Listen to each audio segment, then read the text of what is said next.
और प्रयागराज महाकुंभ की टीवी 9 भारतवर्ष भव्य कवरेज कर रहा है। हमारे special show Mahakumbh boat conclave में आए ज्योतिर्मठ के शंकराचार्य स्वामी अविमुक्तेश्वरानंद सरस्वती और जिनसे बात की संवाददाता प्रीति रघुनंदन। सनातन संस्कृति में ईश्वर की जब बात होती है तो बात होती है ब्रह्मा विष्णु महेश की। इसी तरह शास्त्रों की जब बात होती है तो बात होती है चार वेदों की। और इसी तरह जब कुंभ की बात होती है तो बात होती है प्रयागराज की, हरिद्वार की, उज्जैन की और नासिक की। और जब साधु संतों का जिक्र आता है तो बात होती है चार पीठों की और उनके शंकराचार्य की। हमारे साथ आज मौजूद हैं सबसे चर्चित, सबसे ज़्यादा चर्चाओं में रहने वाले शंकराचार्य, जगत गुरु शंकराचार्य स्वामी अविमुक्तेश्वरानंद सरस्वती जी। गुरु जी, बहुत बहुत स्वागत है आपका कार्यक्रम। जी नारायण। मेरा पहला आपसे सवाल यही है कि आप कुंभ में इस बहुत ही अद्भुत संयोग में यहाँ पर आए हैं। आपने बहुत सारे पहले भी कुंभ देखे होंगे, आप आए होंगे, कार्यक्रम का हिस्सा बने होंगे। इस बार का कुंभ आपको कितना अलग दिखता है? नहीं, गंगा तो वही है, यमुना तो वही है, स्थान भी वही है और जो लोग आ रहे हैं उनकी धर्म बुद्धि भी वही है। तो ऐसी कोई अपूर्वता तो नहीं दिख रही है। जैसे सभी कुंभ होते थे वैसा ही उत्साह भी है, उल्लास भी है। हमको कुछ नया नहीं है। अच्छा, कई लोग कहते हैं कि इस कुंभ में कौन लोग आए और कौन लोग नहीं आए। क्या आपको लगता है कि निमंत्रण देने की जो परंपरा है और जो लोग ये तय कर रहे हैं कि कौन इस कुंभ की नगरी में आए या ना आए, ये जो तय कर रहे हैं लोग, क्या ऐसा तय करना ठीक है? क्यों नहीं ठीक है? जहाँ पर जिस तरह का कार्य होता है वहाँ उसी तरह के लोग रहें। जहाँ पर कंस्ट्रक्शन साइट होती है वहाँ कंस्ट्रक्शन के इतर लोगों को रोक दिया जाता है। तो ऐसी परिस्थिति में जहाँ पर धार्मिक कार्य हो रहा है सनातन धर्मियों का, वहाँ पर दूसरे लोगों का क्या काम है? ठीक है। धर्म के नाम पर कई लोग राजनीति करते हैं। ऐसा करने वालों के बारे में आप क्या सोचते हैं? अपराध करते हैं, ये नहीं करना चाहिए। धर्म धर्म है, राजनीति राजनीति है। और हिंदू मुसलमान जो करते हैं? राजनीति करने वालों को राजनीति करना चाहिए। धर्म का उपयोग राजनीति के लिए करना अपराध है। मोहन भागवत जी कहते हैं कि अब मस्जिद मस्जिद जाकर अगर मंदिर तलाशेंगे तो ऐसा करना ठीक नहीं है। आपका इस पर क्या कहना है? हमारा ये कहना है कि हम मस्जिद में मंदिर शिवलिंग नहीं तलाश रहे हैं, उनको गलत फहमी है। जहाँ पर हमारे शिवलिंग के पूर्व में होने का प्रमाण हमको इतिहास में मिल रहा है वहाँ के बारे में हम बात उठा रहे हैं। किसी भी मस्जिद में जा करके वहाँ मस्जिद खोजना, मूर्ति खोजना, ऐसा हमारा उद्योग नहीं है। टीवी 9 भारतवर्ष के कार्यक्रम एंड 5 एडिटर्स में स्वामी रामदेव आए थे तो उनसे भी यही प्रश्न किया गया, लेकिन उन्होंने कहा कि आप मोहन भागवत के बयान के मर्म को समझिए, वो क्या कहना चाहते हैं, और जो लोग उनका विरोध कर रहे हैं वो उनके बात का आशय ठीक से समझ नहीं पा रहे हैं। आपका इस पर क्या कहना? देखिए, विद्वान व्यक्ति जब बोलता है तो उससे अपेक्षा की जाती है कि जिसके लिए वो बोल रहा है कम से कम वो समझ जाए। मोहन भागवत जी किससे बोल रहे हैं? अगर वो रामदेव जी के लिए बोल रहे हैं और रामदेव जी उनकी बात को, उसके मर्म को समझ जा रहे हैं तो हमें कुछ नहीं कहना है। लेकिन अगर आम सनातन धर्मी हिंदू के लिए वो कह रहे हैं तो आम सनातन धर्मी हिंदू ने उनकी बात को नहीं समझा है। तो उन्होंने ऐसी बात क्यों कही जिसको आम हिंदू समझ ही नहीं सकता? उनको भाषा को सरल करके वैसे शब्दों में बोलना चाहिए ना। अपने बच्चे से कोई पिता बोलता है तो कैसे तुतला करके बोलता है ताकि बच्चा समझ जाए। तो आप जब जनता से संवाद कर रहे हैं, जनता के लिए कोई निर्देश जारी कर रहे हैं, तो आपको ऐसे शब्दों में बोलना चाहिए जिससे वो समझ जाए। अगर नहीं समझ में आ रही है, ऐसी बात आप बोल रहे हैं, इसका मतलब कि वो उनके बौद्धिक स्तर पर प्रश्न चिन्ह रामदेव जी उठा रहे हैं कि वो समझते नहीं कि जनता से कैसे संवाद करना चाहिए। तो ये तो बहुत आपत्तिजनक हो जाएगा ना। योगी आदित्यनाथ की अगुवाई में, वो सूबे के मुख्यमंत्री हैं, ये पूरा कार्यक्रम हो रहा है। आपको लगता है कि जब एक संत सत्ता में जाता है और फिर वो कोई कार्यक्रम आयोजित करते हैं तो उसका प्रदर्शन, जब संतों के लिए वो कार्यक्रम होता है तो वो और बेहतर होता है, जो इस वक्त आपको दिखता भी है?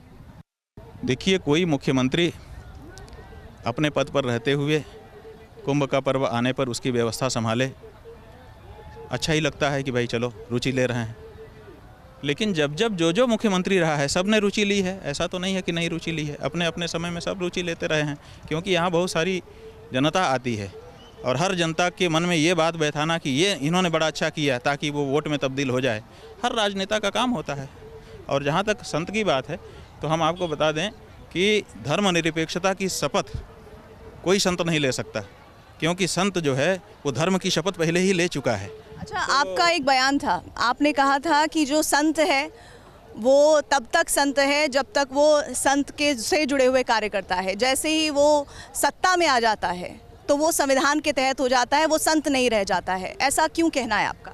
इसीलिए वो शपथ की बात है ना, कि एक धर्म की शपथ हम पहले ले चुके हैं, तो अब दूसरी शपथ ले नहीं सकते, और दूसरी शपथ ले लिया तो पहले वाली ख़त्म हो गई। अब धर्मनिरपेक्षता की शपथ लेकर के कोई व्यक्ति धर्म का व्यक्ति कैसे हो सकता है? इसलिए वो राजनेता हैं, मुख्यमंत्री हैं, इस रूप में उनका हम स्वागत करते हैं, लेकिन संत के रूप में हम नहीं कर सकते, क्योंकि वो संत होते तो ये वाली शपथ नहीं लेते, वो पुरानी शपथ पे कायम रह करके अपने तरीके से, धर्म के तरीके से लोक कल्याण करते। राम मंदिर का जब प्राण प्रतिष्ठा कार्यक्रम हुआ था तब आपने बहुत विवादित बयान दिए थे जो काफ़ी चर्चाओं में आए, और लोगों ने कई बार आपको ऐसा भी कहा जो हो सकता है कि आपको काफ़ी ख़राब भी लगा हो। लेकिन क्या एक साल बाद राम मंदिर को लेकर जो तैयारियां की गई, जिस तरह का कार्यक्रम आयोजित किया गया, जिस तरह से संतों को आमंत्रण देने की कवायद हुई, आज आपका नज़रिया उसको लेकर कुछ बदला है?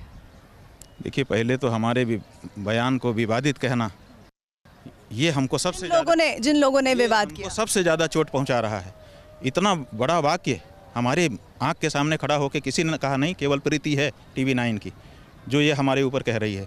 हमारे विवाद में विवाद क्या था, ये हमको बताओ, पहले ये तय करो। आपने कहा कि हमने कहा था कि मुहूर्त अभी मंदिर बना नहीं, प्रतिष्ठा नहीं होनी चाहिए। क्या मंदिर बन गया था? क्या आज मंदिर बन गया है 1 साल के बाद? बताओ। और फिर हमारे बयान को विवादित कहते हो आप लोग? क्या विवाद? तो जो लोग विवाद कर रहे हैं उनको आप क्या कहना चाहते हैं? तथ्य कहा था जो TV ने छिपा लिया जनता से, आप लोगों ने छिपा लिया इस तथ्य। TV 9 के मंच से उस बात को एक बार फिर से दोहराते हुए क्या कहना चाहते हैं? हम कहना चाहते हैं कि हमारे बयान को विवादित किस आधार पे कहा जा रहा है? हम पूछ रहे हैं TV 9 से, विवादित कैसे था हमारा बयान? हमारा बयान तथ्य पर आधारित था, जो कि जनता को बताया जाना चाहिए था। आप लोगों ने नहीं बताया, हमने उसको बताया। आप हमारे बयान को विवादित कहते हैं, जबकि निर्माण पूरा नहीं हुआ था, और आज भी 1 साल बीत जाने के बाद भी नहीं हुआ है। 1 बरसी मना ली गई, लेकिन अभी निर्माण पूरा नहीं हुआ है मंदिर का, तो हमारा विवादित बयान कहाँ था? चलिए, विरोध कह देते हैं हम इस बात को जो आप कह रहे हैं, जिस पर आपको आपत्ति है। बिल्कुल ठीक है, सही शब्दों का प्रयोग करिए, हमें कोई बात दिल्ली की राजनीति, आपके बयान हमने देखा है राजनीति से भी संबंधित होते हैं। आप विषयों पर अलग अलग समय पर अपनी बात को रखते रहे हैं। दिल्ली में इस वक्त राम मंदिर के बारे में बोलना ये राजनीति है? नहीं, मैंने ये नहीं कहा, मैं उससे एक पड़ाव आगे ले, राजनीति है। गाय के पक्ष में मैं आपसे बात करना, मैं आपसे ये बात करना चाहती हूँ कि नहीं है, दिल्ली की राजनीति में जवाब दिया जाए पूछे जाने पर तो राजनीति है। हमने राजनीति के बारे में कब बयान दिया, आप बताइए? दिल्ली की राजनीति में राजनीति के बारे में नहीं, आपके विरोधी आप पर ये आरोप लगा, हमने बोला आपके विरोधी ये आरोप लगाते हैं, जिस पर हमारा प्रश्न है, और उस प्रश्न का उत्तर देना मैं चाहती हूँ कि मुझे लगता है कि आप भी चाहेंगे कि जो लोग आपको पसंद करते हैं, जो आपकी विचारधारा को पूरी तरह से मानते हैं, अपनाते हैं, उन तक आपकी बात सही तरीके से जानी चाहिए, और जो भी लोग बिगाड़ कर उस बात को रखना चाहते हैं उनको आप करारा जवाब। आप इस रूप में पूछ लीजिए कि लोग कहते हैं, वो ठीक है, आप जो कहेंगे उसके बारे में आपसे सवाल होगा। हम तो सारे सवाल वही करते हैं जो लोग आपसे जानना चाहते हैं या पूछना चाहते हैं। मेरा अगला सवाल दिल्ली राजनीति पर है। दिल्ली राजनीति में आप देख रहे हैं किस तरह से हिंदू मुसलमान हो रहा है। क्या नेता का कार्य हिंदू मुसलमान करके अपनी राजनीति को चमकाना है? नागरिक शब्द ऐसा लगता है किसी भी राजनेता के मुख से निकलता नहीं है, इसकी वजह क्या मानते हैं आप? इसकी वजह भारत के संविधान में उनकी निष्ठा का ना होना है या कमज़ोर होना है। जिस संविधान की शपथ लेकर के वो बैठे हुए हैं, उस संविधान की शपथ को कमज़ोर बना रहे हैं ऐसा व्यवहार करके। उनको चाहिए कि एक बार सत्ता संभाल लें तो भारत का हर नागरिक एक तरह का उनको दिखाई दे, कोई भेद उसमें दिखाई देना, इसका मतलब कि संविधान को ठीक से उन्होंने आत्मसात नहीं किया। बटेंगे तो कटेंगे, और उसको फिर आगे बोला गया डरेंगे तो मरेंगे। आपको क्या लगता है कि जब ये एक ऐसे नेता के मुख से ये बात सुनने को मिलती है कि बटेंगे तो कटेंगे, इस राजनीति को आप किस तरह से देखते हैं?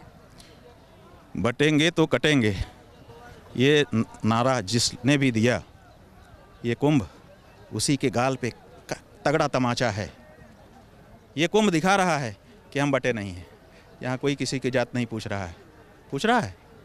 और 40 करोड़ आप लोग बता रहे हो कि 40 करोड़ लोग आ रहे हैं और कोई किसी की जात नहीं पूछ रहा है। इतनी बड़ी एकता है किसी में? 40 करोड़ इकट्ठा होकर किसी ने दिखाया है, किसी दूसरे धर्म वालों ने, जिनके बारे में आप कहते हैं कि वो बटे नहीं हैं, हम बटे हैं? तो आप हमारे धर्म के बारे में ऐसा नारा दे करके गलत व्याख्या कर रहे हैं। हमारे उन बच्चों के मन में जो अभी कच्चे हैं, आप ये बात बैठा रहे हो कि हमारा समाज बटा हुआ है, जबकि हमारा समाज बटा हुआ है ही नहीं है। ये देखिए हमारी एकता, 40 करोड़ इकट्ठा होकर के एक गंगा यमुना में डुबकी लगा रहे हैं। दिल्ली में फरवरी महीने में चुनाव होने हैं, ऐसे में और जो दूसरा नारा दिया गया यहाँ कुंभ में कि डरेंगे तो मरेंगे, तो हम आपको कहना चाहेंगे कि ये नारा नहीं है, बल्कि नारा ये होना चाहिए सनातनियों का कि डरेंगे तो बचेंगे। क्यों बचेंगे? क्योंकि अगर हम पाप कर्म से, नरक से डरेंगे तो पाप कर्म करने से बचेंगे। कुंभ नगरी में हम मौजूद हैं और यहाँ पर संतों का जितना सम्मान है शायद ही कहीं होता होगा। लेकिन अभी हम दिल्ली चुनाव की बात कर रहे थे, तो उसमें सवाल ये है कि दिल्ली चुनाव में नागरिकों की बात होनी चाहिए, महिलाओं की बात होनी चाहिए, बच्चों की बात होनी चाहिए, बुजुर्गों की बात होनी चाहिए। लेकिन जब ये कहा जाता है कि पुजारियों को 18,000 जो पार्टी जीतती है वो देगी, जब इस तरह की बातें सामने आती है कि सत्ता में रह रही पार्टी या विरोधी पार्टी फ्रीबीज को लेकर अपनी चर्चाएं आगे बढ़ाते हैं और कहते हैं कि हम 18,000 रुपये पुजारियों को देंगे, नागरिकों की बात ना करके पुजारियों की बात करना, क्या ये राजनीति में उचित है? या राजनीति भी ये समझती है कि जब जब धर्म से जोड़कर राजनीति को आगे बढ़ाया जाएगा तो जीत की जो संख्या है वो ज़्यादा हो जाएगी? को जब तनख्वाह दी जाती है तब इस तरह के प्रश्न नहीं होते हैं, और अगर कोई पार्टी पुजारी को देने के लिए कह दे तो प्रश्न उठ जाता है। नहीं, मैं शंकराचार्य जी से जानना चाहती हूँ, मैं शंकराचार्य जी से भी जानना चाहती हूँ कि मौलवियों को वेतन देना और पुजारियों को वेतन देना, क्या ये किसी सरकार के लिए सही फैसला है? सवाल ये है कि जब मौलवियों को कितने दिनों से कितनी प्रदेश की सरकारें दे रही हैं, कभी किसी ने सवाल नहीं उठाया, और एक प्रदेश के एक मुख्यमंत्री ने पुजारियों के बारे में कह दिया तो अब सवाल उठने लग गए। ये हिंदू धर्म के बारे में जो धारणा है वो बिल्कुल गलत है। अगर देना है तो सबको देना चाहिए, और नहीं देना है तो किसी विशेष धर्म को नहीं देना चाहिए। अच्छा, एक सवाल है, लार्सन एंड टूब्रो के चेयरमैन हैं, उन्होंने कहा है कि 90 घंटे हफ्ते में काम करना चाहिए लोगों को। अभी पीछे एक और स्टेटमेंट भी आया था जो चर्चाओं में रहा था, जिसमें कहा गया था कि 70 घंटे काम करना चाहिए। एक नागरिक के जीवन में अगर वो हफ्ते के 90 घंटे काम को दे देगा, तो आपको लगता है कि इस तरह के बयान इतने बड़े पदों पर बैठे हुए व्यक्तियों के ज़रिए आते हैं, तो क्योंकि असर भी होता है, कॉरपोरेट कल्चर हो या फिर जिस तरह की भारत में स्थिति है नौकरी को लेकर, एक दबाव होता है? देखिए, ये जो बयान है ये भारत जैसे लोकतांत्रिक देश में पूंजीवाद के असर के बढ़ने की प्रतिध्वनि है। पूंजीवादी लोग जो उनके कर्मचारी होते हैं उनको चूसते हैं, ज़्यादा से ज़्यादा घंटा उनसे इनिशिएटिववादी का प्रलोभन देकर के काम कराते हैं, और अब उसी को सार्वजनिक बनाने के बारे में ये वक्तव्य आया है।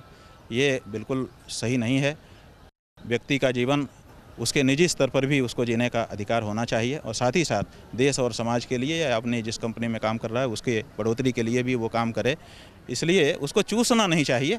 सहज में जितना वो कर सकता है स्वस्थ रह करके उतना ही उससे काम कराना मानवीयता है, और अगर इससे ज़्यादा काम कराते हैं तो ये अमानवीयता की, अधार्मिकता की श्रेणी में आएगा, जिसकी अनुमति नहीं दी जा सकती। मैं अब इस इंटरव्यू के आखिरी पड़ाव पर आ गई हूँ। हम तीर्थ, जिसको कहते हैं कि सबसे बड़े तीर्थ में हम इस वक्त मौजूद हैं, जिनको तीर्थराज कहा जाता है, प्रयागराज तीर्थराज कहा जाता है।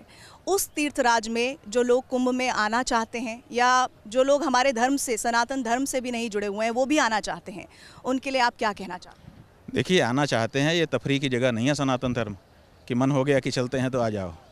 ये पूरे जीवन को नियमों में आबद्ध करके, माने पूरे जीवन ऑन ड्यूटी रहने जैसा ये काम है सनातन धर्म में रहना। इसलिए हाथ झुलाते हुए आनंद लेने के लिए या अनुभव करने के लिए कोई सनातन धर्म में आना चाहता है तो सनातन धर्म ने इसकी अनुमति कभी नहीं दी है। इसीलिए हमारे यहाँ धर्मांतरण हम नहीं करते हैं। हाँ, घर वापसी की जहाँ तक बात है कि कोई इसी धर्म में था लेकिन किसी कारण से बुद्धि भ्रष्ट हुई और लाभ के लोभ से या भय से या बरगलाए जाने से या भ्रम से किसी कारण से चला गया, अब उसको लगता है कि अरे मैं तो गलत रास्ते आ गया, भटक गया, अब क्या करूं, सही जगह पे मुझे जाना चाहिए। तो उसके लिए पर्याप्त पश्चाताप उसके मन में होना ज़रूरी है। अगर पर्याप्त पश्चाताप हो और दृढ़ता हो कि नहीं अब मैं दोबारा तो ऐसी गलती नहीं करूँगा, तब तो विचार किया जा सकता है। अन्यथा जो धर्म है वो संख्या से बड़ा नहीं होता है। धर्म जो है वो धर्म पालन की दृढ़ता से बड़ा होता है। और उसके मर्म को समझने से बड़ा होता है। इसलिए जो लोग सनातन धर्म में हैं उनको अपने संख्या बढ़ाने पर प्रयास नहीं करना चाहिए, बल्कि अपनी गुणवत्ता बढ़ाने पे प्रयास करना चाहिए, ऐसा हमारा मानना है। आप नाराज़ क्यों हो जाते हैं? नाराज़ इसलिए हो जाते हैं कि हमको गलत बात पसंद नहीं आती है। हमको ये अच्छा नहीं लगता है कि कोई गलत बात कहे। सही कहो, आलोचना करो, हम स्वीकार है, हम तो बहुत प्रसन्न होते हैं। लेकिन जब कोई गलत शब्दों का प्रयोग कर देता है या तथ्य विरुद्ध बात कह देता है, उस समय हमको गुस्सा ज़रूर आता है। स्वभाव होगा, अब स्वभाव को तो कोई बदल नहीं सकता। हमने भी कोशिश की कि गलत बात को सुन करके चुप रह जाएं, लेकिन आज तक रह नहीं पाए।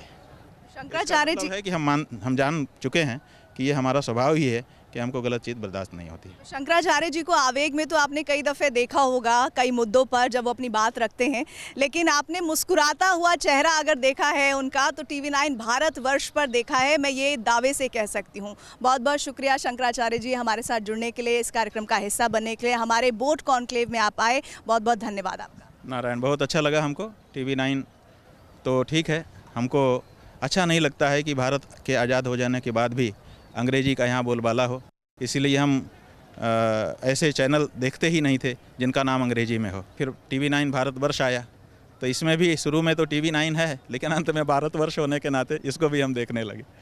शुक्रिया आपका। और TV9 Bharatvarsh Mahakumbh boat conclave में हमारे अगले मेहमान हैं जूना अखाड़े के आचार्य महामंडलेश्वर स्वामी अवधेशानंद गिरी जी। सनातन परंपरा के 13 अखाड़ों में से सबसे बड़े अखाड़े, जिनका नाम है श्री पंचदशनाम जूना अखाड़ा, और उनके आचार्य इस वक्त हमारे साथ मौजूद हैं महामंडलेश्वर स्वामी अवधेशानंद गिरी जी। और उनसे हम बात करें उससे पहले हम बता दें, सनातन की पताका जिसने सबसे शीर्ष पर ले जाने का कार्य किया है, जिन्होंने इस संगम में वो कार्य करने की कोशिश की है जिसके ज़रिए सनातन धर्म न सिर्फ लोगों के दिलों में बसे बल्कि उसका विकास देश और दुनिया भर में हो। अवधेशानंद गिरी महाराज हमारे साथ हैं इस कॉन्क्लेव में TV9 भारतवर्ष के, जो हम इस वक्त बोट पर कर रहे हैं। आचार्य जी बहुत बहुत स्वागत है आपका। धन्यवाद। आप जब आ रहे थे तो हमने तस्वीरें देखी, आप आचमन कर रहे थे।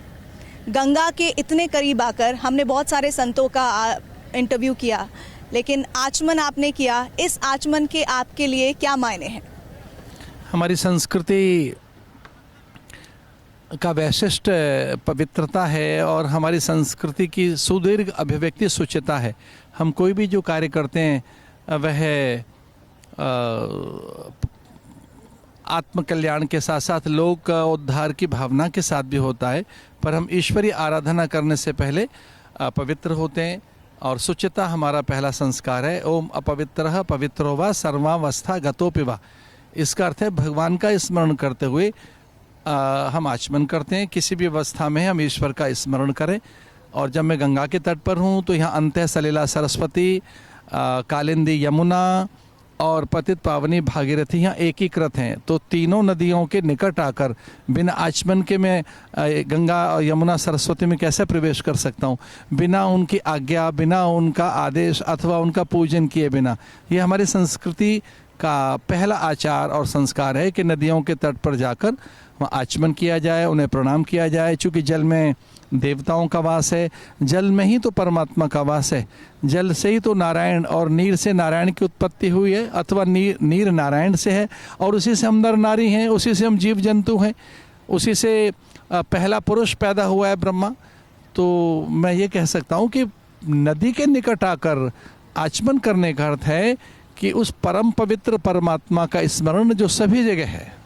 त्रिवेणी के तट पर कुंभ का भव्य आयोजन हो रहा है, जिसे भव्य, दिव्य और डिजिटल कुंभ कहा जा रहा है। इसके प्रबंध से कितना संतुष्ट दिख रहे हैं आप? इस देश के कुशल शासक, अद्भुत प्रशासक और एक दिव्य उपासक आदरणीय नरेंद्र मोदी जी जो प्रधानमंत्री हैं, उनके मार्गदर्शन में इस प्रदेश के मुखिया, अत्यंत लोकप्रिय गोरक्ष पीठाधीश्वर आदरणीय योगी महंत आदित्यनाथ जी महाराज के आह्वान पर यहाँ करोड़ों लोग आ रहे हैं। यहाँ भारतीय संस्कृति और हमारी आर्ष परंपरा के उच्चतम प्रतिमान उजागर हैं। हमारी संस्कृति का औदार्य, दिव्यता, सामाजिक समरसता, एकीकरण, समत्व, समन्वय सभी तो दिखाई दे रहा है। तो मैं सरकार के प्रयास से अत्यंत प्रसन्न हूँ। जैसा कि आपने पूछा कि क्या प्रबंध हैं, तो यहाँ के प्रबंध बड़े उत्तम कोटि के हैं। लगभग 40 करोड़ श्रद्धालुओं के लिए ये नगर अब तत्पर है। यहाँ सुंदर घाट बनाए गए हैं, यहाँ अपूर्व व्यवस्था की गई है। सारे संत महात्माओं के शिविर लगभग बन चुके हैं, कुछ के निर्माणाधीन हैं और ध्वजाएं स्थापित हो चुकी हैं, अनुष्ठान आरंभ हो चुके हैं, महात्माओं के धूने चैतन्य हो चुके हैं। और आप देख सकते हैं कि कैसे सूर्य की रश्मियाँ पावन संगम में एक स्वर्णिम आभा व्यक्त कर रही हैं, वैसे ही कुंभ की स्वर्णिम आभा पूरे विश्व को आलोकित कर रही है। लेकिन इस बीच एक विवाद भी है, उस पर मैं चाहूँगी कि आप ज़रूर टिप्पणी करें, क्योंकि आपने जिस तरह आचमन किया वो वैसे ही अपने आप में जवाब है। शंकराचार्य अविमुक्तेश्वरानंद जी कहते हैं कि ये पानी गंदा है और इस गंदे पानी में श्रद्धालु जो 40 करोड़ की संख्या में आ रहे हैं वो स्नान करेंगे तो उन्हें सेहत से संबंधित दिक्कतें हो सकती हैं। और उन्होंने इस बीच एनजीटी की रिपोर्ट का हवाला भी दिया। इस पर आपका क्या कहना है? हमारी नदियाँ प्रवाह मानता चाहती हैं, अविरलता अथवा अपने सातत्य की पुकार कर रही हैं। ये सच है कि नदियों का सातत्य बना रहना चाहिए, उनकी प्रवाह मानता बनी रहनी चाहिए, उनकी निर्मलता, अविरलता, शुचिता बनी रहनी चाहिए। पर यहाँ अमृत घुला हुआ है। यहाँ लगभग 5-7 कोस में ये पूरा परिक्षेत्र है संगम का। यहाँ सरस्वती, यमुना और गंगा का दिव्य अमृत चारों दिशाओं में बिखरा हुआ है। यहाँ किसी को कभी कोई हानि नहीं होनी है, किसी प्रकार का किसी का अनिष्ट नहीं होगा, अमंगल नहीं होगा। कुंभ का विचार करते ही एक प्रकार की पवित्रता और ऊर्जा का संचार होता है। यहाँ एक अलग उमंग और तरंग चैतन्य है। यहाँ सारे अवसाद, भ्रम, भय और छिन्न भिन्न हो जाएंगे। मैं कहता हूँ एक बार कोई आए तो सही, यहाँ डुबकी लगाए, उसका न केवल कल्याण होना है बल्कि पितृ और देवगण प्रसन्न होंगे, उसकी पीढ़ियाँ तर जाएंगी। इसलिए कुंभ में आइए। कौन क्या कह रहा है इस विषय में मैं नहीं जाना चाहता हूँ। 40 करोड़ लोग यहाँ डुबकी लगाने, संतों के दर्शन करने के लिए, अपने आराध्य देवता का पूजन करने के लिए आ रहे हैं और इसका उत्तर यही है बस। एक और बात, अखाड़ा परिषद ने यह ऐलान किया कि यहाँ जितने भी मुस्लिम दुकानदार हैं वो ना रहें, ऐसा ऐलान वो करते हैं।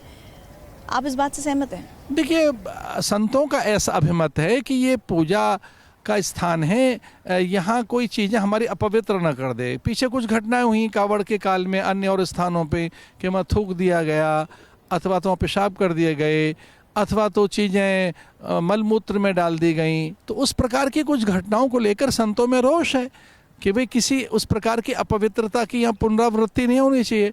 कोई इस प्रकार का उन्मादी आकर हमारी वस्तुओं को अपवित्र न करे, क्योंकि वो सारी मान बिंदु पवित्रता के साथ हैं। इसलिए संतों में वो रोष है अथवा संतों का ऐसा कहना है।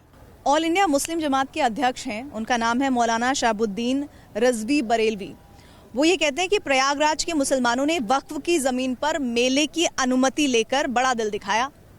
अब हिंदुओं को भी बड़ा दिल दिखाना चाहिए और मुसलमानों को इस आयोजन में प्रवेश की अनुमति देकर बदला चुकाना चाहिए। मैं मौलवी साहब से प्रार्थना करूंगा कि ये सनातन की धरती है, ये हर्षवर्धन की धरा है, विक्रमादित्य की, कवि सुदुम्न सरियाती नभग नाभाग अम्बरीश की, ये धरती है दिलीप की, रघु की, ये धरती है हमारे पूर्वजों की और पुरखों की। ये शताब्दियों से कुंभ होता आया है। ये किसी एक बोर्ड की नहीं है, किसी एक समुदाय की नहीं है, ये सनातन जगत की धरा है। ये सनातन जगत की अपनी धरती पर हम कुंभ कर रहे हैं। ये किसी बोर्ड की धरती नहीं है, ना, वो इस भूल में न रहें। ये आस्था की धरती है, विश्वास की धरती है। हम चिरकाल से, चिरंतन काल से, युगों से यहाँ डुबकी लगाने आते रहें। हर्षवर्धन काल से, ब्रिटिश पीरियड उठाकर देखें, वो पूछा है पुराना मुगलों का काल उठाकर देखें, और उससे भी पुराना वो देखें शासकों का।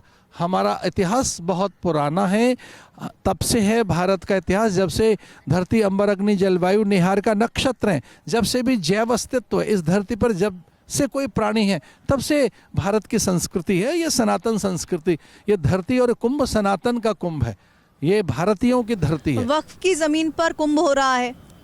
वक्फ की है कहाँ? यहाँ कई जगह तो मंदिर निकल रहे हैं, सब जगह हमारे मंदिर थे पहले, उज्बेकिस्तान में है, किर्गिस्तान में है, अजरबैजान में मंदिर है, सब जगह मंदिर हैं हमारे। ये धरती तो सनातन की है। पर मोहन भागवत तो कहते हैं कि ऐसे मस्जिद घूमकर अगर मंदिर ढूंढोगे ऐसा करना ठीक नहीं है। मोहन भागवत जी की मैं बात का आदर करता हूँ। वो कहते हैं किसी विवाद में मत पड़िए, पर जहाँ चैतन्य है, मूर्तियाँ स्थापित हैं, जो मूर्तियाँ पूजी जा रही थी, जो पूजी गई हैं, वे सारी मूर्तियों की तो पूजा निरंतर रहनी चाहिए ना। पर आचार्य जी ये सिलसिला तो फिर खत्म ही नहीं होगा, फिर गरीबी, विकास और जो दूसरी चीजें हैं वो तो फिर पीछे छूट जाएंगी। जितना अधिक आर्थिक विकास हमारे यहाँ हुआ है, आज हम चौथी आर्थिक व्यवस्थाएं भारत, आने वाले समय तीसरी बनने वाले हैं, अगले 20-25 साल में हम दूसरे होंगे, आने वाले देखना कुछ वर्षों में हम विश्व का नेतृत्व करेंगे। हमारी तकनीक, सूचना की तकनीक, संचार की क्रांति, टेक्नोलॉजी, आर्टिफिशियल इंटेलिजेंस में हम बहुत आगे हैं। क्या हिंदू मुसलमान की राजनीति करना ठीक है?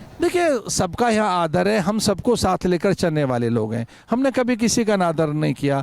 सर्वे भवन्तु सुखिनः कहने वाले लोग हैं, लोकाः समस्ता सुखिनो भवन्तु, हम सभी के कल्याण की कामना करते हैं। वे मुसलमान भाई भी तो हमारे थे, उनके पूर्वज हिंदू थे, 200-300 साल पहले वो थे क्या? हिंदू ही तो थे। अपने पूर्वजों का स्मरण करें तो उन्हें बड़ा गौरव होगा कि उनके पूर्वज राम थे, उनके पूर्वज कृष्ण थे, उनके पूर्वज विक्रमादित्य थे। महाराज जी, बातें अभी बहुत सारी हैं, लेकिन यहाँ पर सारस पक्षी हैं और मैं चाहती हूँ कि आप उनको भी देखें और संगम का नज़ारा जो बेहद करीब आ रहा है वो भी देखें और उसका महात्म्य क्या है हमारे शास्त्रों में, हमारे सनातन धर्म में, उसके बारे में भी ज़रूर बताइए।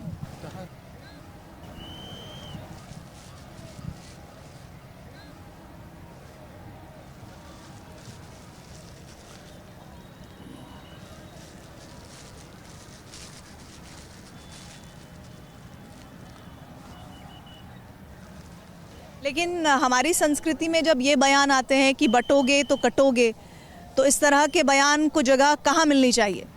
देखिए, इसका अर्थ है कि हम जातियों में न बटें, इसका अर्थ है कि हम संप्रदायों में न बटें, अलग अलग वर्गों में न बटें। इसका अर्थ ये है कि हम जो सारे हिंदू हैं, हम जो सारे सनातनी हैं, वे एक रहेंगे तो समर्थ रहेंगे, और हम अधिक सामर्थ्यवान हैं तो पूरे विश्व का कल्याण हम करेंगे, सबके लिए हम एक प्रकार से सहयोगी बनेंगे। क्योंकि लोकाः समस्ता सुखिनो भवन्तु, सारे विश्व के कल्याण की कामना करने वाला हिंदू ये नहीं कहता कि केवल मेरा ही परिवार मेरा है, वो कहता है कि पूरा विश्व मेरा परिवार है। और उस दिशा में मुझे लेकिन मोहन भागवत तो ये भी कहते हैं कि जो लोग मंदिर की राजनीति करते हैं वो राजनेता नहीं हो सकते। मोहन भागवत जी का मैं आदर करता हूँ, वे एक विचारक हैं, मनीषी हैं, वे एक अद्भुत दार्शनिक प्राणी हैं। उनके विचारों से इस देश में दशा बदली है, दिशा बदली है। वे एक बड़े अद्भुत चिंतक हैं, वे शास्त्रज्ञ पुरुष हैं, उन्होंने शास्त्रों को निकट से पढ़ा है। उनके विचारों को कुछ गलत तरह से कुछ कहा गया है, वो ऐसा बिल्कुल नहीं कह रहे हैं। वे ये कहना चाहते हैं कि इस देश में कोई विवाद न हो, इस देश में वर्चस्व के लिए, स्वामित्व के लिए, प्रभुत्व के लिए सेवा संगठन आगे। वो ये कह रहे हैं कि इस बात के लिए सेवा नहीं होनी चाहिए कि मुझे प्रभुत्व करना है, मुझे आधिपत्य करना है, मुझे स्वामित्व के लिए आगे आना है। वो कह रहे हैं कि हम निस्वार्थ भाव से, निष्काम भाव से पारमार्थिक प्रवृत्तियों में लगे रहें। देखिए, संगम के बेहद करीब हम आ गए हैं और मैं चाहती हूँ कि आप इस संगम को लेकर, इसका महात्म्य क्या है उसके बारे में, जो आपके लोग आपको सुन रहे हैं, जो आपकी भाषा को, आपकी वाणी को आत्मसात करने के लिए हमेशा बेकरार रहते हैं, उनके लिए ये संगम क्या मायने रखता है, ज़रा बताइए। देखिए, सामने से गंगा आ रही है, इधर से यमुना है, बीच में अंत सलीला सरस्वती है, या नदियाँ मिल रही हैं। ये मिलने की जगह, समन्वय की जगह, यही हमारी संस्कृति है कि सभी धाराएं एक साथ रहें, सभी हम मिलें, मिलकर रहें। संगच्छध्वम संवदध्वम संभो मनांसि जानताम, एक साथ रहें, एक स्वर हो, एक प्रकृति रहे, एक विचार रहे, हम अलग अलग संप्रदायों के लोग भी एक बने। एक बार फिर से मैं राजनीति की ओर जा रही हूँ। फ्रीबीज को लेकर सुप्रीम कोर्ट ने भी दखल दिया कि फ्रीबीज को लेकर राजनीतिक पार्टियां जो वादे करती हैं वो एक तरह से अपराध के बराबर है। फ्रीबीज को लेकर बड़ा सख्त निर्देश भी सुप्रीम कोर्ट ने दिया कि पहले आप अपने खाते चेक कीजिए कि आप में पैसा है भी, आप कैसे देंगे जो योजनाएं आप मुफ्त में देना चाहते हैं। ऐसे में अभी एक योजना का जिक्र किया गया है आम आदमी पार्टी की तरफ से कि वो सरकार में आती हैं तो 18,000 रुपये पुजारियों को दिए जाएंगे। आखिर आम आदमी की फिक्र ना करते हुए पुजारियों की फिक्र करना और उन्हें इस तरह से बात कहना कि, क्योंकि हिंदू मुसलमान की जब हम बात करते हैं तो पुजारियों को लेकर अगर स्टैंड लिया जाता है तो ये ठीक है करना, पुजारियों को 18,000 दिए जाएंगे, सरकार बनती है, इस तरह के वादे।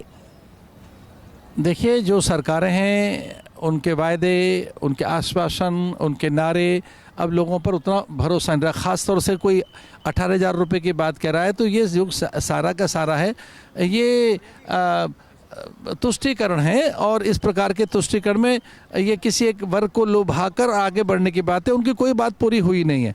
जिस पार्टी के का आप जिक्र कर रही हैं उसने आज तक एक भी कोई बात सिद्ध नहीं की है, उसका एक भी वादा सिद्ध नहीं हुआ है।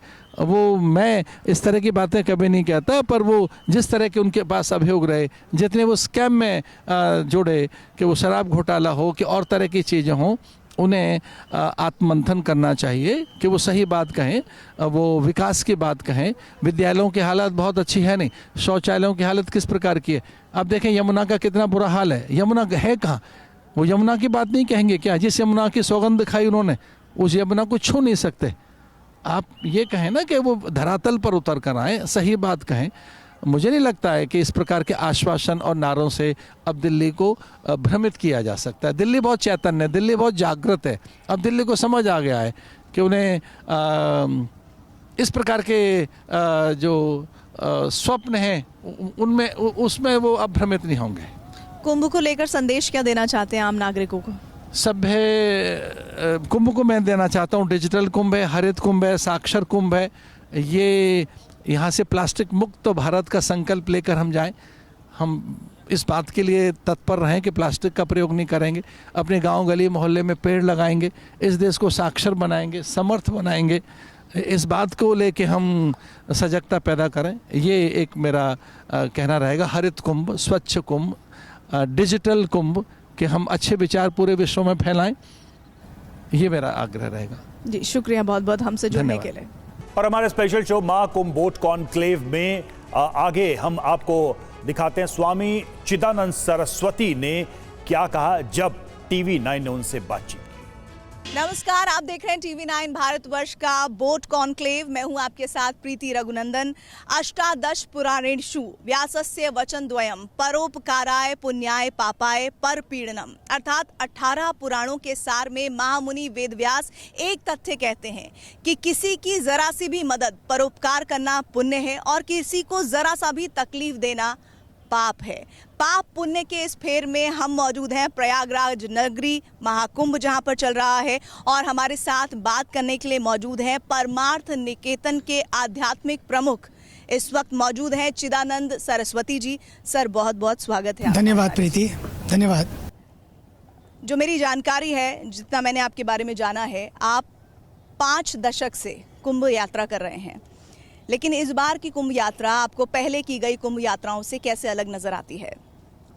सच्ची कहूँ तो इस बार की कुंभ यात्रा अद्भुत है, अलौकिक है, अवर्णनीय है। हर चीज़ पर, छोटी छोटी बात पर ध्यान दिया जा रहा है, इसलिए ये कुंभ अपने आप में अलौकिक है, दिव्य है और बहुत बढ़िया होने वाला है। पूरे विश्व के लोग यहाँ पर, मैं तो कहता हूँ हमारे परमार्थ त्रिवेणी पुष्प में, परमार्थ निकेतन के कैंप में पूरे विश्व से लोग आ रहे हैं, लेकिन जगह नहीं है। अब हमको अगल बगल में ढूंढना पड़ रहा है, हमको दूसरों के जो टेंट है उनको कहना पड़ रहा है कि ये भी आपके हैं। तो इतने लोग आ रहे हैं कि पहली बार ये रिकॉर्ड टूटने वाला है, जहां पर 45 करोड़ लोग आ रहे हैं। 145 करोड़ लोग ही नहीं, पूरा विश्व देख रहा होगा, दर्शन कर रहा होगा। मेरे यहाँ तो अभी एक महात्मा जी आए हिमालय से, बोले मैं 97 साल का हूँ, मेरे लिए भी एक डुबकी लगा लेना। एक बहुत ही नारा बहुत ज़्यादा लोकप्रिय हो रहा है, बटेंगे तो कटेंगे जी।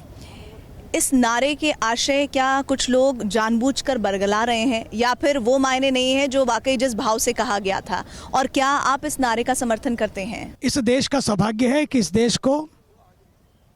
देश की मिट्टी में जन्म लेने वाले हिमालय पुत्र मुख्यमंत्री उत्तर प्रदेश के आदरणीय श्री योगी जी मिले हैं। सच बताऊं, वो जब भी कुछ कहते हैं ना, बहुत सोच के कहते हैं, बस ऊपर ऊपर नहीं कहते हैं, वो दिल से कहते हैं और उस पर अपनी जान लगा देते हैं।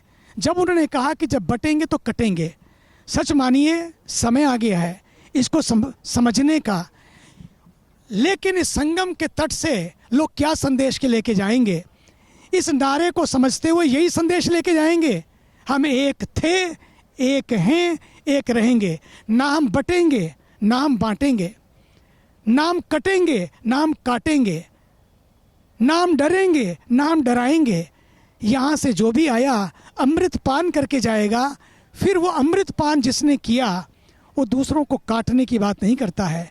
दूसरों को काटने की बात दानवता है, दूसरों को जोड़ने की बात मानवता है। ये सारा युद्ध ही मानव और दानव के बीच में है। जब व्यक्ति दानव बन जाता है तो नेगेटिव नैरेटिव्स को घड़ता है।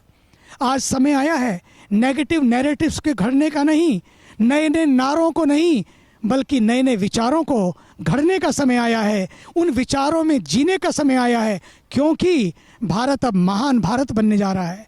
महाभारत हुआ था कभी, लेकिन भारत के ऊर्जावान प्रधानमंत्री के रूप में अब महाभारत नहीं बल्कि महान भारत की यात्रा है। ये महान भारत की यात्रा की डुबकी का संदेश इस संगम से हम लेंगे, ताकि आने वाला समय हिंसा का नहीं बल्कि अहिंसा का है। लेकिन आरएसएस प्रमुख मोहन भागवत का एक बयान बहुत चर्चाओं में है। उसके दो हिस्से हैं, एक एक करके आप जवाब दीजिएगा। पहला ये कि वो कह रहे हैं कि धर्म के नाम पर जो नेता अपनी राजनीति को चमकाते हैं वो गलत है। दूसरा, उन्होंने कहा कि हर मस्जिद के नीचे मंदिर ढूंढने की कोई आवश्यकता नहीं है। आप इस पर क्या सोचते हैं? पहली बात, वो हमारे देश के राष्ट्र ऋषि हैं। जब भी वो कुछ कहते हैं बहुत सोचते हैं। वो यूं ही नहीं कह देते हैं, बहुत सोचते हैं प्रीति, और सोच के जो निकलता है उस चिंतन को लाते हैं। उनको जान पता है कि इस देश में सोच का संकट है। हमारा जो प्रोग्राम है 5 एडिटर्स, उसमें भी स्वामी रामदेव आए थे। उन्होंने भी उनके इस बयान का समर्थन किया। आप क्या कहते हैं इस पर? इसलिए मैं कहना चाहता हूं, जो उन्होंने कहा है वो ऋषि हैं और सोच के बोलते हैं। इस देश की हर बात का ध्यान रखते हुए बोलते हैं। मैं ये कहना चाहूँगा कि उन्होंने जो कहा है बहुत सोच के कहा है। समय आया है कि हम अपने संविधान को पहचानें। संविधान इस देश का समाधान है, और संविधान जहाँ सब समान है और सबका सम्मान है। इसलिए उन्होंने कहा कि कुछ भी है संविधान सम्मत तरीके से जाओ। टंग मैनेजमेंट की बहुत ज़रूरत है इस देश को, वाणी का संयम हो, कोई कुछ भी ना बोलने लगे। इसलिए उन्होंने कहा है कि संविधान जब हमारे पास है, चलो ना संविधान के, चाहे वो फिर कोई पक्ष हो। कई बार मुसलमान भाई भी कहते हैं अब ये हो रहा है। किसने रोका है? टोको तब जो कोई रोके। मैं तो कहता हूँ जब संभल की बात आती है, संभल की बात भी एक संदेश है। संभल की बात कहती है अब संभलने का समय आ गया है। संभल की बात कहती है अब संभल कर चलने का समय आ गया है। संभल कहता है संभलो, नहीं तो जो 70 वर्ष पूर्व, 80 वर्ष पूर्व या 700 वर्ष पूर्व हुआ वो दोबारा ना आए। इसलिए, क्योंकि अगर ऐसा ना हुआ तो फिर हमें इस तरह की चीज़ों को देखना पड़ेगा। अच्छा, एक और बात है, आपके व्यक्तित्व और आपके बारे में लोग जितना भी जानते हैं वो ये बात समझते हैं कि चाहे बॉलीवुड की अभिनेता हो या फिर खेल जगत के खिलाड़ी, सबसे आपके बहुत ही अच्छे संबंध हैं। न सिर्फ संबंध है, वो आपको बहुत मानते हैं। आपको नहीं लगता कि जिस तरह से हमने देखा कि राम मंदिर की प्राण प्रतिष्ठा में एक भव्यता थी, उसमें ये सितारे भी नजर आ रहे थे, कुंभ जैसे बड़े आयोजन में भी उनकी मौजूदगी बहुत अलग ही आयाम को ले जाएगी इस पूरे कार्यक्रम को, इस आयोजन को। तो आप उन लोगों से अपील करते हैं या कभी बात हुई तो किस तरह की बात वो कहते हैं? देखिए, इस देश की संस्कृति ऐसी है, संस्कार ऐसे हैं, सबका मन होता है हम भी संगम में डुबकी लगाएं, और वो भी आ रहे हैं समय समय पर। सब आ रहे हैं। कौन कौन आ रहे हैं? सभी आ रहे हैं, अधिकतर लोग आ रहे हैं। और जब आप नाम बता देंगे हमारे मंच से तो बहुत सारे लोगों को और आकर्षण बढ़ जाएगा इस कार्यक्रम का, इस आयोजन का। वो आएंगे एक भक्त की तरह आएंगे, वो आएंगे संस्कृति को जीवन की तरह आएंगे, क्योंकि सुरक्षा का वातावरण होता है, भीड़ बहुत होती है। उस भीड़ में कोई ऐसा माहौल गड़बड़ ना हो, भगदड़ ना हो, इसलिए वो आएंगे, शांति से नहाएंगे, रात्रि विश्राम करेंगे और फिर अपने अपने घरों को जाएंगे। इसलिए ये भी एक संदेश है कि सितारे हैं, लेकिन अपने सितारे किसको भी बदलने का मन नहीं होता है। एक छोटी सी बात मैं पूछना चाहती हूँ। भव्य कुंभ, दिव्य कुंभ, डिजिटल कुंभ, जब आप इस कुंभ में आए हैं तो बाकी कुंभों से आप इसे कैसे अलग मानते हैं? सच्ची बोलूं, इस बार का कुंभ ऐसा कभी नहीं हुआ था। मैं तो बचपन से कुंभों को देख रहा हूँ। इस बार का कुंभ सचमुच दिव्य भी है, भव्य भी है, सुरक्षित भी है, डिजिटल भी है और पूरे विश्व के लिए एक मैसेज भी है कि yes, India can do it and that's why India is doing it. Chidanand Saraswati ji, बहुत बहुत शुक्रिया, आप हमारे कार्यक्रम में आए। बहुत बहुत धन्यवाद, आभार आपका।